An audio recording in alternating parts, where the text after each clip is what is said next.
ڈار صاحب، اسحاق ڈار صاحب، ماشاءاللہ ان کی بڑی کنٹریبیوشن ہے، اور انہوں نے دن رات محنت کر کے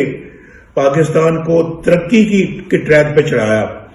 2014 میں معیشت کا بہت برا حال تھا، لیکن الحمدللہ انہوں نے اس کو دوبارہ ٹریک پر لے کے آئے، اور پھر 5.8% گروتھ ریٹ پہ ہم لے گئے۔ اگر ہماری حکومت کو اقامہ کی بنیاد کے اوپر نہ توڑا جاتا، یا آپ کے اس وزیر اعظم کو، اس خاکسار کو اقامے میں نہ نکالا جاتا، اگلے سال ہم 7% پہ آنا کی کہ سیکیورٹی کونسل کے اندر اس وقت پاکستان کے لیے کرسی بھی نہیں رکھی جاتی، کرسی بھی نہیں دی جاتی پاکستان کے وفد کو، اور ہمارے پاس اتنے ووٹ بھی اب نہیں ہیں کہ ہم قرارداد ہی جمع کروا سکیں۔ تو پاس کرانا تو دور کی بات ہے، پاس کرانا تو درکنار، یعنی ہم جمع بھی نہیں کرا سکتے جس کے لیے ووٹ چاہیے۔ اور قومی وقار کا تو حال یہ ہے کہ ایک لیڈر فون نہیں کرتا اور دوسرا لیڈر فون سنتا نہیں ہے، اور ہمارے زمانے میں فون تو دور کی بات ہے بھائی، وہ تو پاکستان آیا کرتے تھے، وہ تو پاکستان خود آتے تھے، یہ ہمارے زمانے میں۔ اور پھر سبز پرچم کی عزت کا عالم یہ ہے، ایک بلین ڈالر بھیک مانگنے کے لیے کشکول لے کے جا رہے ہیں، یعنی آپ کا سر جھکا رہے ہیں،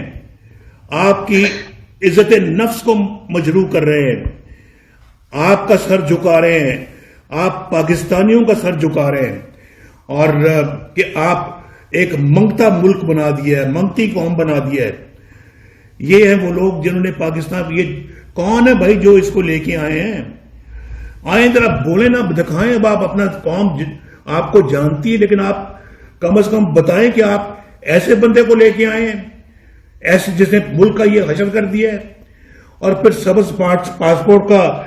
کا عالم یہ ہے، جو کہتے ہیں سبز پاسپورٹ کی عزت کروائیں گے، اس کا عالم یہ ہے کہ بہت سارے ملکوں نے ہمارے لیے اپنے دروازے بند کر دیے ہیں۔ سبز پاسپورٹ کی عزت کا عالم یہ ہے کہ کوئی ملک جہاز ضبط کر لیتے ہیں پاکستان کا، اور کوئی ملک پاکستان کا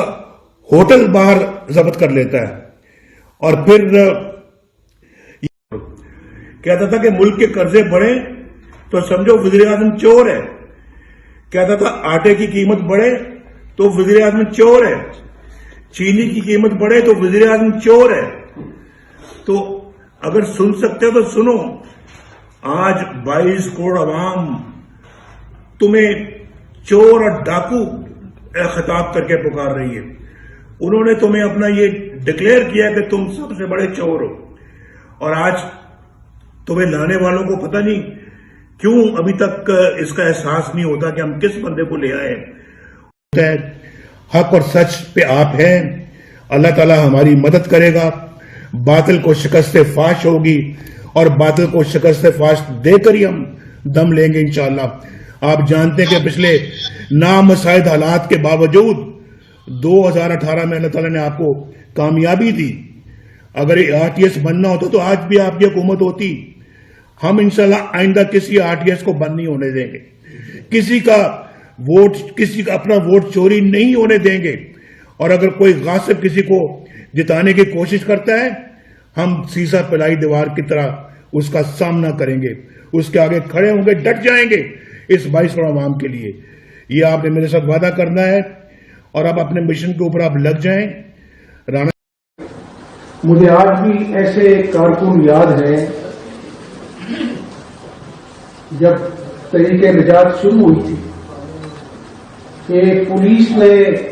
رات کے اندھیرے میں ان کی چار دیواری کا تجدد پامال کیا، دروازے توڑے اور اندر گھسائے۔ آج بھی ان کی بچے بچیاں جو ہیں وہ ذہنی طور پر ٹھیک نہیں ہو سکے، ایک دہشت ان پر تھانے، کچہریاں، جیلیں۔ پھر